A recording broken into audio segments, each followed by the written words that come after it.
Hello student, हम लोग फिर आज बिलियन चैप्टर में कुछ बात करेंगे।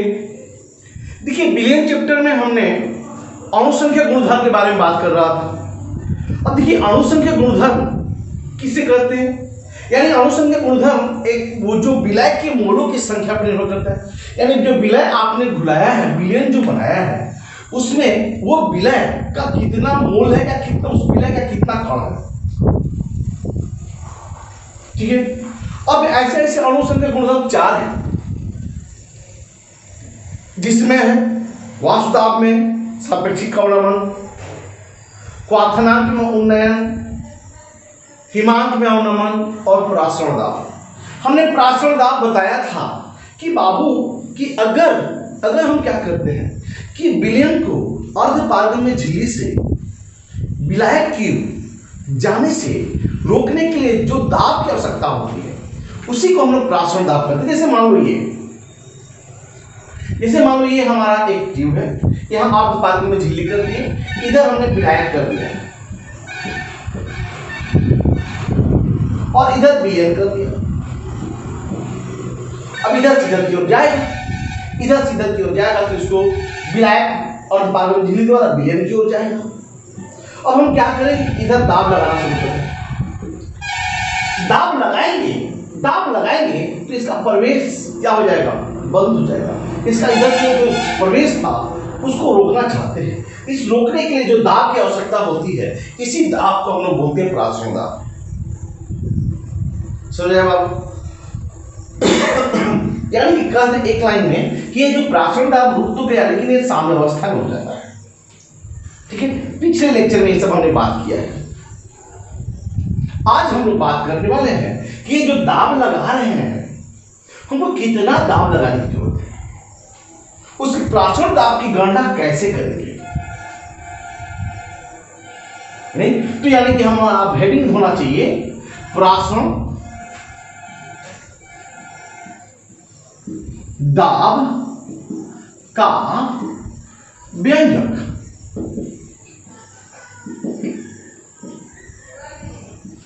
प्रासरण दाब का व्यंजक।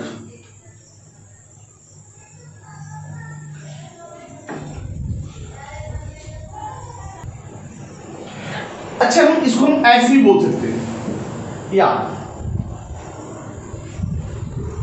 तनु विलयन का वन हाफ सिद्धांत। आप जो भी बोलना चाहे बोलिए। यानी वन हाफ सिद्धांत क्या है? प्रासरण दाब के लिए अगर बोलेगा, या तो फिर बोलेगा प्रासरण दाब का व्यंजक कीजिए। तो अब हम इसको समझा जाए क्या है। देखिए, इसको हम लोग ऐसे समझें बाबू रे, हम इसको दो भाग में बांटते हैं। देखिए, हम इसमें एक करते हैं बॉयल वन हाफ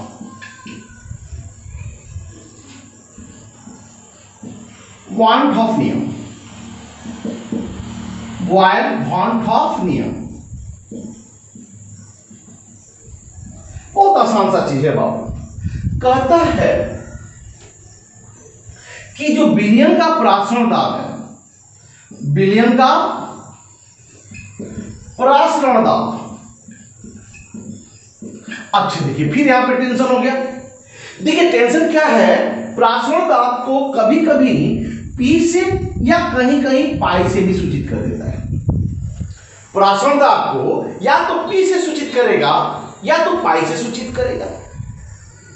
ठीक है, तो या तो पी से सूचित करेगा या तो फिर पाई से सूचित करेगा। तो विलयन का प्रासरण दाब जो होता है, स्थिर ताप पर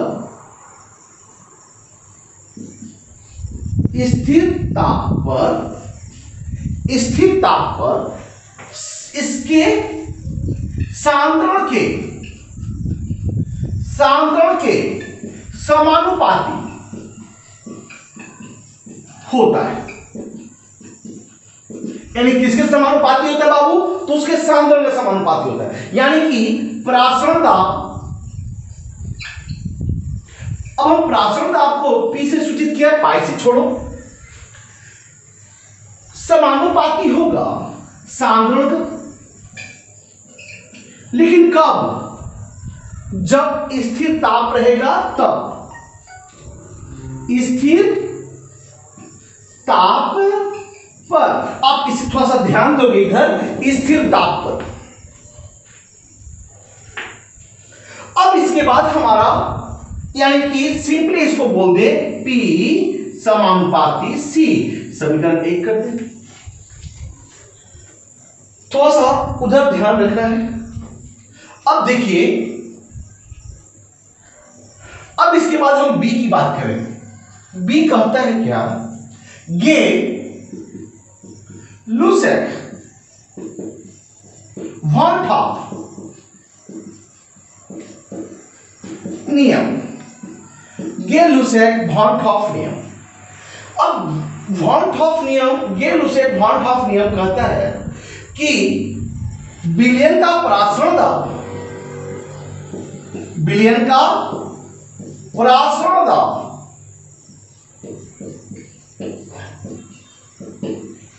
विलयन का प्रासरण दाब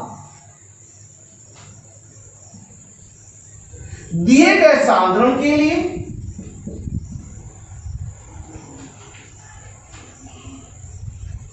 ऐसे दिए गए सांद्रण के बदले समान सांद्रण के लिए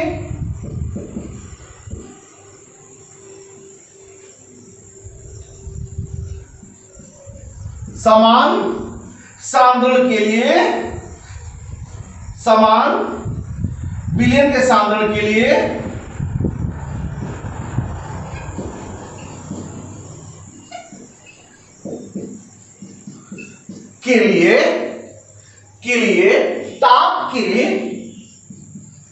ताप के समानुपाती होते हैं।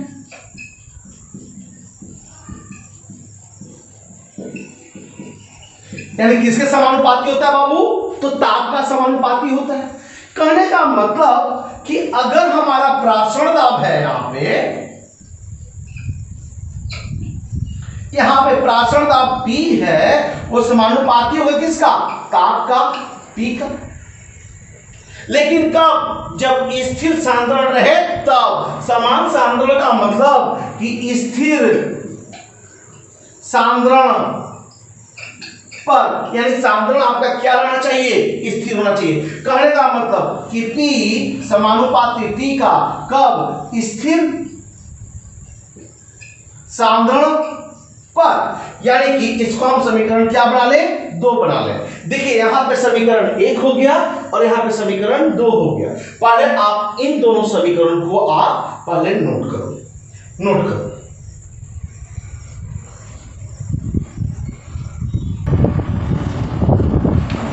अब देखिए, आप यहां पे समीकरण 1 प्रासरण दाब सांद्रण के समानुपाती, यहां पे बोल रहे प्रासरण दाब ताप के समानुपाती। इसका मतलब समीकरण सब क्या हुआ? इसका मतलब क्या होगा? आप ही बताओ क्या होगा? आप ही बताओ ना क्या होगा, जल्दी बताओ। इसका मतलब जो प्रासरण दाब जो P है, समीकरण 1 तथा 2 को संयोग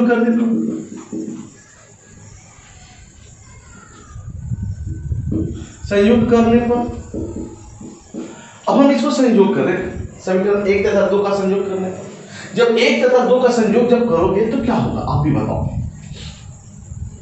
आप बताओ क्या होगा? 1 तथा 2 का संयोग करोगे यानी P समानुपाती होगा CT का।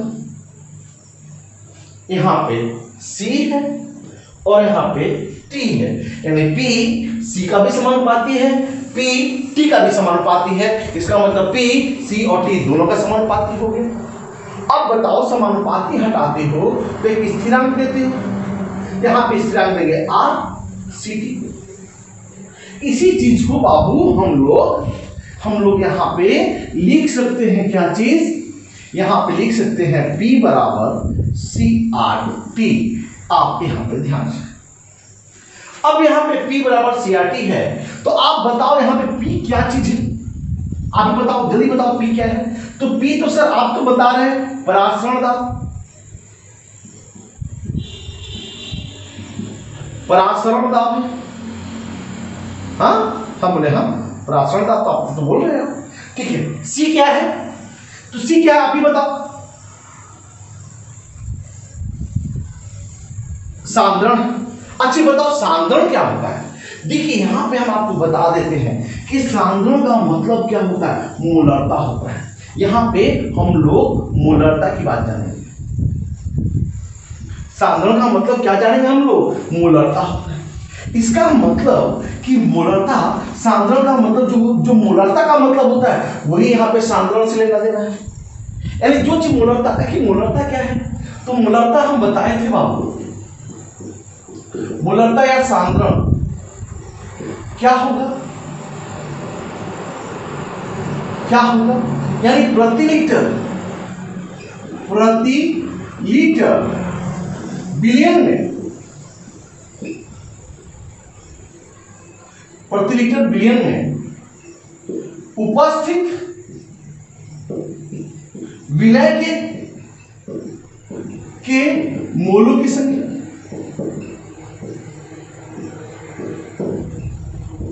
यानी कि प्रति लीटर बिलियन में उपस्थित विलय के मोलों की संख्या को हम लोग मोलरता कहते हैं। कई बार बात कर चुके हैं। अब आप बताइए यहाँ पे, तो सर सांद्रण के बदले आप क्या लिख सकते हैं। हम बोले बाबू 1 लीटर में जितना मोल होगा उसी को मोलरता या सांद्रण कहेंगे। इसका मतलब सर यहाँ पे सांद्रण, सी का मतलब होगा विलय के मोलों की संख्या, अब बटा बिलियन का आयतन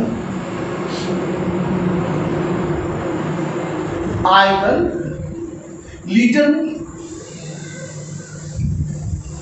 बिलियन का आयतन किसमें, लीटर में। बिलियन का आयतन किसमें जाना चाहिए, लीटर में जाना चाहिए। यानी कि सांद्रण क्या है, सांद्रण कुछ नहीं है बाबू कि प्रति लीटर बिलियन में उपस्थित विलय के मोलों की संख्या को, यानी सी बराबर हम यहां पे कर सकते हैं N/V। सी बराबर हम क्या कर सकते हैं, मोलों की संख्या। हम यहाँ पे ऐसा कर देते हैं कि इसको हम ऐसे घेर देते हैं और यहाँ पे N लिख देते हैं और यहाँ पे हम V लिख देते हैं, यानी कि विलय के मोलों की संख्या।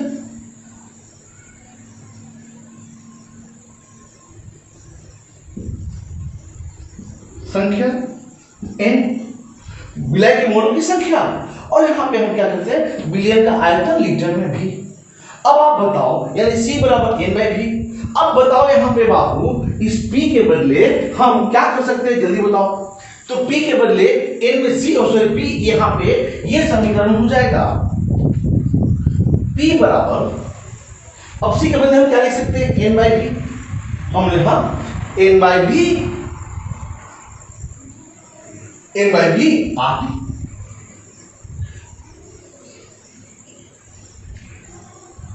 है कि नहीं, अच्छे हम लोग। फिर इसके बाद P बराबर हम क्या जानते हैं, सॉरी ये भी इस पर PV बराबर NRT। हम समझते हैं कि ये आप समीकरण पहले भी देख चुके हो, PV बराबर NRT। ये हम लोग चैप्टर 5 में जब हम गैस नियम पढ़ रहे थे, तो गैस नियम में हम लोग ये पढ़े थे आदर्श गैस नियम, और आदर्श गैस नियम का ये समीकरण है PV बराबर NRT, वहां पढ़े थे। लेकिन ये PV बराबर NRT यहाँ पे आदर्श गैस नियम नहीं बोलेंगे, यहाँ पे बोलेंगे वॉन टॉप नियम, वॉन टॉप समीकरण। क्या बोलेंगे इसको, वॉन टॉप समीकरण। वहां पे आदर्श गैस समीकरण था और यहाँ पे बोलेंगे वॉन टॉप समीकरण। क्या बोलेंगे इसको, वॉन टॉप समीकरण। अच्छा वहां पे अब देखो क्या क्या है, तो पहले आप इसे नोट कर ले, तब इसके बाद हम लोग बात करेंगे। आप पहले से नोट कर लो।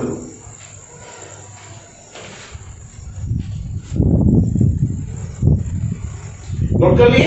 अब देखिए यहां पे क्या है, अब इससे तो सबसे पहले हम लोग ये बात करें कि इस समीकरण को क्या कहते हैं, इस समीकरण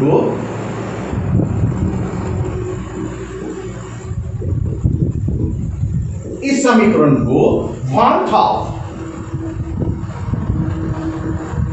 बॉन्ड ऑफ समीकरण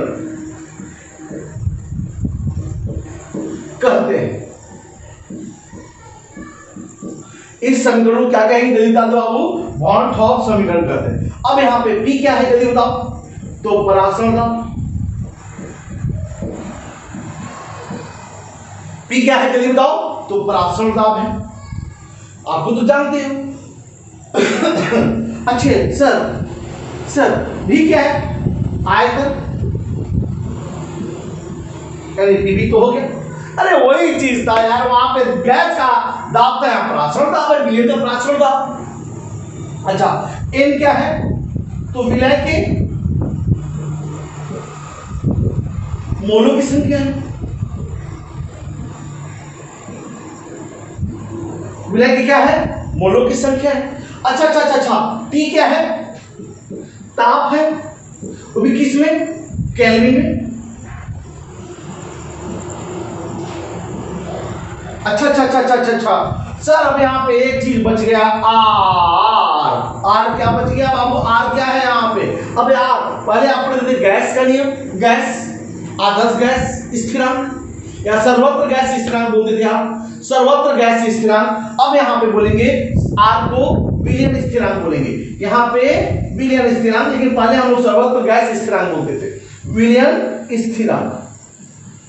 अब यहाँ पे एक बात करना है, सर इस स्थिरांक का मान कितना होगा, तो इसमें ध्यान रखें कि ये आपका जो मान देना है वो इसके अनुसार होना चाहिए, परासरण दाब के अनुसार होना चाहिए। जैसा परासरण दाब होगा वैसा इसका मान होगा। जैसे मान लो कि इसको हम आपको लिख चुके तो मिटा सकते हैं इसको।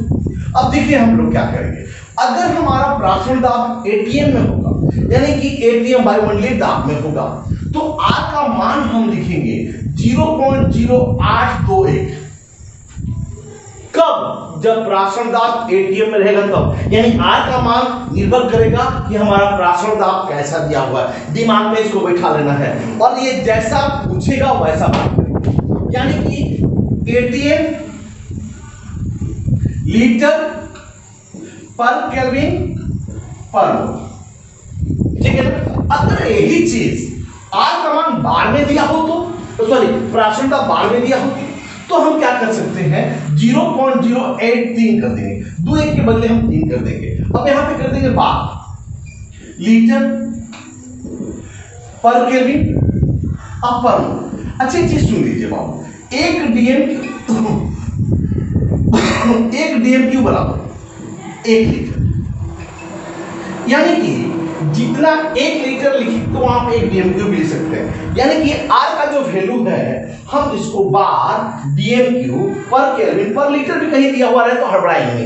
अगर हमारा आर जो आयतन जो है डीएमक्यू में भी दिया रहे तो हमको हड़बड़ाना नहीं है, क्योंकि लीटर और डीएमक्यू दोनों सेम चीज है, दोनों बराबर है, ठीक है ना। तो आप वहां पे हेडअप नहीं लोगे, थोड़ा सा भी हेडअप नहीं लेना, ठीक है ना। अब बस यहाँ पे अच्छे कभी कभी क्या करते हैं ना बाबू कि आर का मान बोलेगा पास्कल में निकालिए, तो आर का मान पास्कल में निकालने के लिए बोलेगा तो P बराबर क्या करेंगे जल्दी बताइए, 8.314 गुणे 10 के पावर 3, ये लगाएंगे। अब यहां पे बार के बदले पास्कल लगाएंगे, यहां पे लीटर लगाएंगे, पर केल्विन पर, यानी कि यहां पे इतना सारा 1 2 3 कुछ भी जैसा पूछेगा वैसा हम यूज करेंगे। तो पहले तो आप इसे नोट कर लो।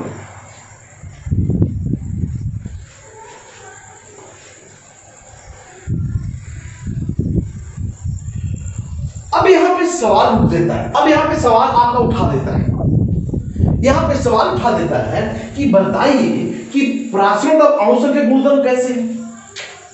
ये तो टेंशन कर दिया यार, यानी परासरण दाब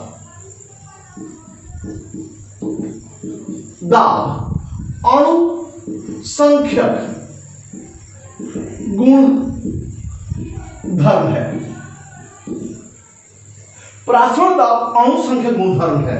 क्यों ऐसा क्वेश्चन पूछ देगा तो क्यों हम तो पहले तो हम समीकरण देखा जाए तो समीकरण क्या है बाबू आप भी बताइए, P बराबर N/V RT, यही ना।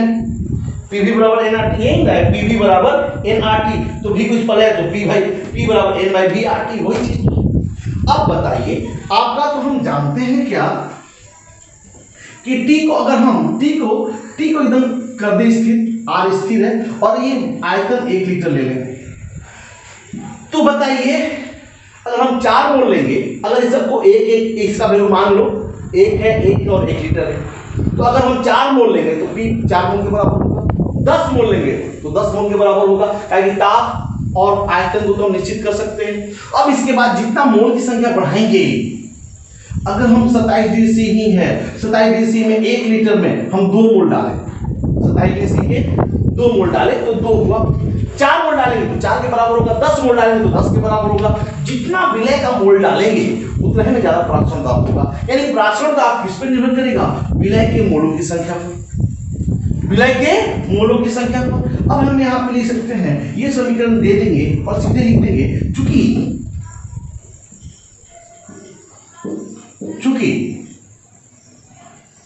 प्राक्षण दाब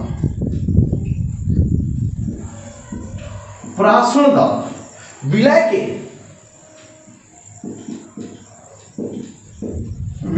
मोलों की संख्या पर निर्भर करता है। किस पर निर्भर करता है बता दो? विलय के मोलों की संख्या पर निर्भर करता है। अतः यह एक अणु संख्यक गुण धर्म है। ये क्या है? क्योंकि विलय के मोलों की संख्या पर निर्भर करता है, अतः यह एक गुणधर्म है, अणु संख्या गुणधर्म है। जो भी चीज विलय के मोलों की संख्या पर निर्भर करेगा वह एक अणु संख्या गुणधर्म होगा। अब हमसे सवाल पूछता है कभी कभी कि इस प्राक्षण दाब के सहायता से हम अणु द्रव्यमान, ये विलय के मोलों के विलय के अणु द्रव्यमान की गणना कैसे करेंगे? तो हम लोग बोलेंगे यहां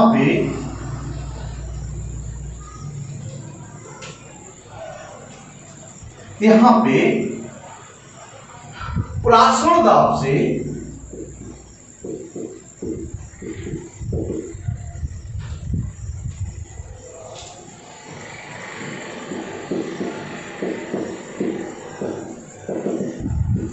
विलय के अणु द्रव्यमान की गणना, विलय के अणु द्रव्यमान की गणना करना है। यानी कि विलय के अणु द्रव्यमान की गणना करना, कैसे गणना करेंगे? ठीक है, तो विलय के अणु द्रव्यमान की गणना हमें करना है, तो कैसे करेंगे ये देखना है। तो ये कैसे किया जाएगा? देखिए यहां पे क्या है, आप पीवी बराबर एन आर टी जानते हो। एन क्या है? एन क्या है जल्दी बताइए, एन क्या है? विलय के मोलों की संख्या।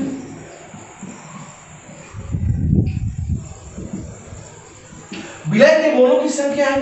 अब विलय की मोलों की संख्या का मतलब, विलय की मोलों की संख्या मतलब कैसे, मोल की संख्या कैसे निकालते हैं? तो विलय का द्रव्यमान,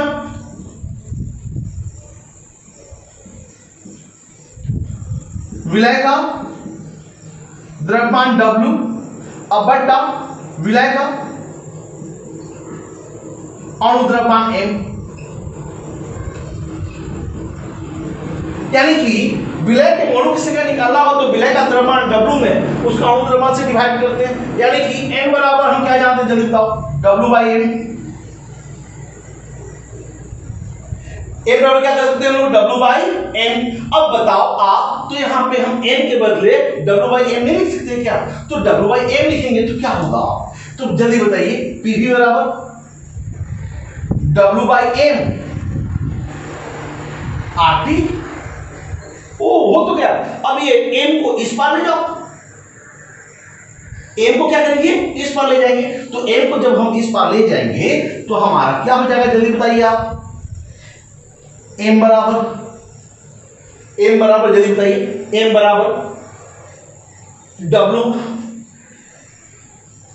आर टी बाई पीवी, यानी इस समीकरण के द्वारा विलय के अणु द्रव्यमान की गणना किया जा सकता है।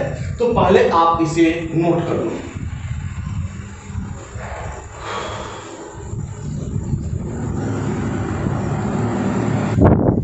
अब देखो क्या होता है, अब इस समीकरण के द्वारा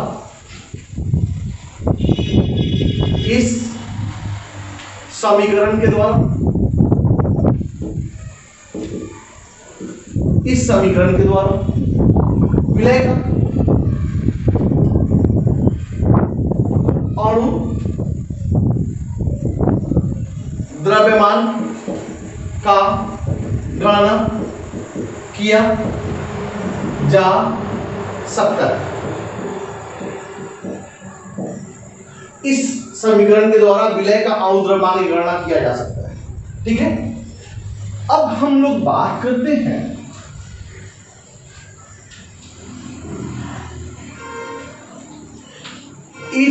अब हम लोग से अब क्वेश्चन कभी आता है कि ऐसा क्वेश्चन आता है, बहुत ही सुंदर क्वेश्चन आता है कि आप इसका जवाब खुद से देने की कोशिश करो तो ज्यादा बेटर रहेगा। क्वेश्चन ये है कि बहुलक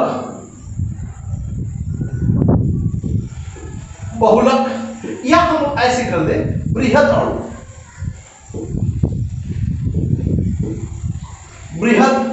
अणु, यानी कि जिससे बहुत बड़ा अणु है, बृहद अणु के अणु द्रव्यमान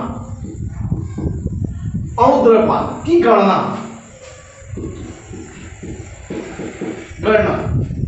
के लिए सबसे उचित अणु संख्यक गुणधर्म है। सबसे उचित अणु संख्यक गुणधर्म है। बाबू हमने हर कोर्स जब भी अणुसंख्यक गुणधर्म बताया है, चारों अणुसंख्यक गुणधर्म बताया है, तो सभी अणुसंख्यक गुणधर्म में हमने अणु द्रव्यमान की गणना करवाया है सभी। तो बोलता है इनमें से सबसे किया जा सकता है, लेकिन आप बताइए सबसे उचित अणुसंख्यक गुणधर्म कौन सा है। अब इसमें ऑप्शन देगा आपको, ए वाष्प दाब में सापेक्षिक अवनमन, वाष्प दाब में सापेक्षिक अवनमन। दूसरा है क्वाथनांक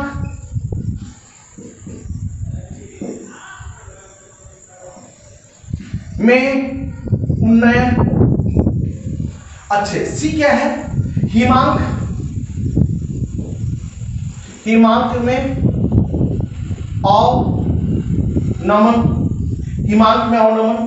और चौथा है प्रासरण।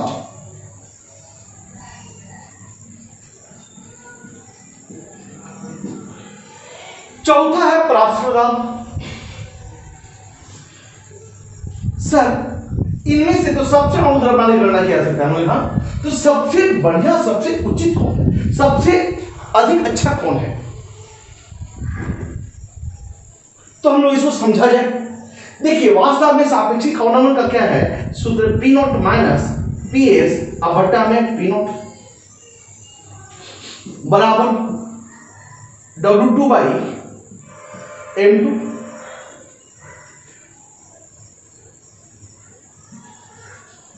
ऐसे W2 by M2 M2 plus W1 by M1, ये है एक सूत्र। अच्छा, ये क्वाथनांक मूल्यांकन का क्या है, डेल्टा टीबी बराबर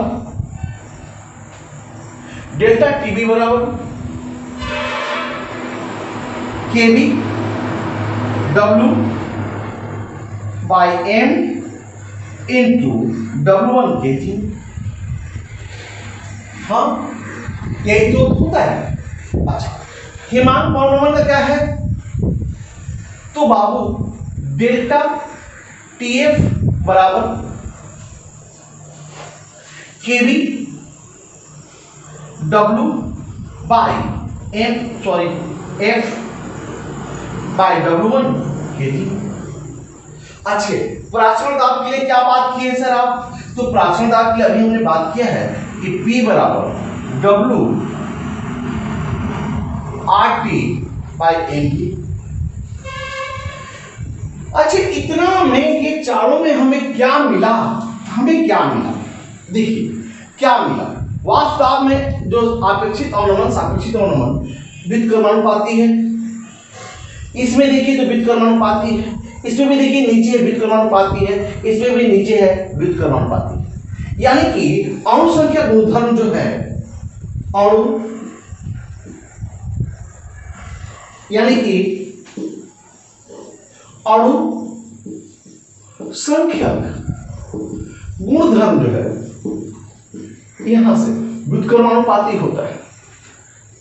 किसका? 1/, विलय के अणु द्रव्यमान से।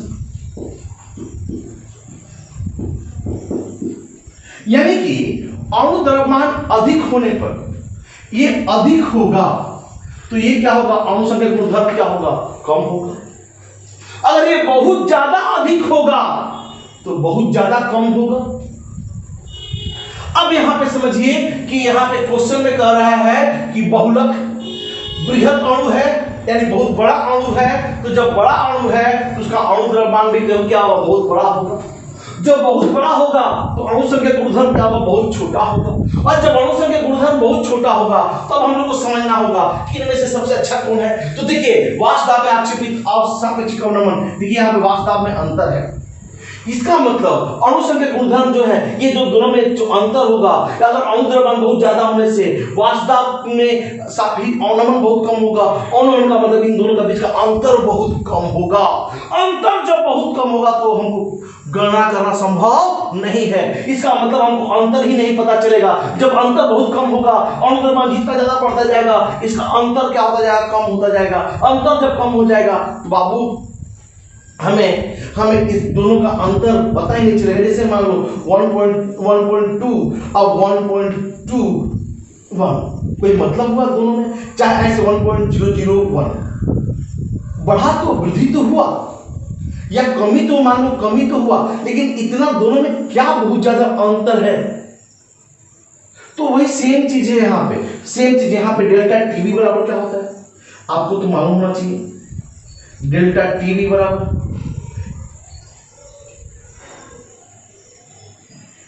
T minus T not. यानी कि डेल्टा टीवी अगर m बहुत ज्यादा होगा तो डेल्टा टीवी बहुत कम होगा। और जब डेल्टा टीवी बहुत कम होगा यानी इन दोनों का बीच का अंतर क्या होगा? बहुत कम होगा। अगर 100 डिग्री सी है और 100.00003 डिग्री तो क्या दोनों का डिफरेंस क्या होगा? 0.003। ये पता कैलकुलेट हो पाएगा क्या? ये कैलकुलेट नहीं संभव है। यानी कि जब अणु द्रव्यमान बहुत ज्यादा होगा तो टेम्परेचर का डिफरेंस बहुत कम हो जाएगा, जिसे कैलकुलेट संभव नहीं है। ये भी क्या होगा? ये भी तो सेम चीज है। डेल्टा TF भी क्या है? यानी कि T नॉट माइनस T, ये भी तो अंतर है। यानी कि इसका भी डिफरेंस क्या होगा? बहुत कम हो जाएगा जब कहीं अणु द्रव्यमान ज्यादा हो जाएगा तो। लेकिन यहाँ पे कोई अंतर नहीं है। डायरेक्ट अगर अणु द्रव्यमान कितना बढ़ेगा तो ये कितना घटेगा तो डायरेक्ट घटेगा ना, डायरेक्ट कैलकुलेशन होगा। यानी कि यहाँ पे अंतर का कैलकुलेशन करना संभव नहीं है। यानी इन तीनों में क्या होता है? अंतर होता है, लेकिन ये डायरेक्ट होता है। इसलिए सबसे अगर बेस्ट विधि, सबसे उचित विधि अगर पूछेगा तो हम कौन सा देंगे? तो सबसे उचित विधि है क्या चीज? प्राचरण दाब। क्यों प्राचरण दाब है? क्योंकि इन तीनों में या तो ताप का अंतर है या तो फिर प्राचरण दाब का अंतर है। अगर अणु द्रव्यमान की व्युत्क्रमानुपाती होता है तो अंतर इन लोगों का बहुत ही कम हो जाएगा, जो कैलकुलेट करना संभव, गणना करना संभव नहीं है। इसीलिए सबसे उचित अगर हमको अणु संख्या गुणधर्म बोलेगा अणु द्रव्यमान की गणना करने के लिए तो कौन सा बोलेंगे? जल्दी बता दीजिए। प्राचरण दाब। हम तो समझ गए कि बाबू आप लोग समझ गए होंगे, फिर भी यहाँ पे एक बात अस्थिर से सुन लीजिए कि विलय का अणु द्रव्यमान अगर जितना व्युत्क्रमानुपाती है, देखिए सूत्र में सब व्युत्क्रमानुपाती है बाबू। यानी कि विलय का अणु द्रव्यमान जो अणु संख्या गुणधर्म होता है, विलय के अणुद्रव्यमान का व्युत्क्रमानुपाती होता है। विलय का अणुद्रव्यमान बढ़ने से अणु संख्या गुणधर्म बहुत कम हो जाएगा। कम होने का मतलब इन लोग का अंतर कम हो जाएगा और जिसको गणना करना संभव नहीं है। इसलिए सबसे उचित विधि कौन सा है? तो प्राचौदा। अब इसके बाद हम क्या करेंगे कि बहुत सारा न्यूमेरिकल जब हम बात करेंगे, अब इसके बाद न्यूमेरिकल की बात करेंगे, लेकिन उस न्यूमेरिकल में कुछ कुछ टर्म आएगा, जैसे समप्रासरी, अल्पप्रासरी, अतिप्रासरी, बाह्य प्रासरण, अंतःप्रासरण, ऐसा करके सवाल आएगा। तो उन सवालों को बनाने के लिए हम लोग अगला लेक्चर देखेंगे। नहीं, तब तक आप लोग क्या करें, इस पूरे वीडियो को देखें, पूरे वीडियो को शेयर करें और सबको बोले देखने के लिए। नहीं तो हम लोग को लगे अब सभी वीडियो का आप कमेंट्स करें। कुछ कुछ कमेंट्स आता है कि सर अच्छा लगा, नाइस वीडियो।